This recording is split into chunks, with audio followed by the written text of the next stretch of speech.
name is Zid and I will present about this speech AI versus human.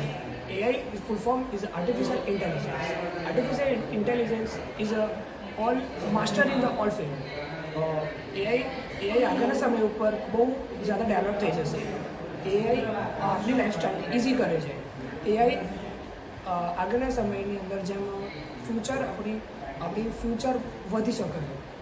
પછી artificial intelligence ડૉક્ટર્સમાં, એન્જિનિયરિંગમાં, ડૉક્ટરી line, police line જેમાં આપણી lifestyle easy કરી લે છે.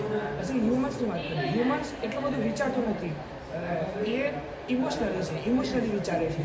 હ્યુમન એક એવો છે જે ક્વિક જેમ આપણે કહીએ એ હિસાબથી આર્ટિફિશિયલ ઇન્ટેલિજન્સ એનું કામ કરે છે, એ હિસાબથી આપણી લાઈફસ્ટાઈલ ઇઝી કરી દે છે. અને હ્યુમન્સને AI વચ્ચે હ્યુમન્સ અત્યારે ટાઈમ ઉપર સારું છે. AI અત્યારે જેટલું એડવાન્ટેજ છે એટલું એને ડિસએડવાન્ટેજ પણ છે. ક્રિએટિવલી સોચે છે, એટલું બધું ડીપ થોટ નથી કરતું. AI આજના ટાઈમ ઉપર અને પ્રેઝન્ટના ટાઈમ ઉપર બહુ જ સારું થવાનું છે. આગળના ટાઈમ ઉપર ફ્યુચરની અંદર એનું સારા એડવાન્ટેજ મળશે. અને અગર આપણે સારી થોટથી વિચારીશું અને આગળ ફ્યુચર આપશે તો AI આગળના ટાઈમ ઉપર બહુ કામ કરશે. Thank you.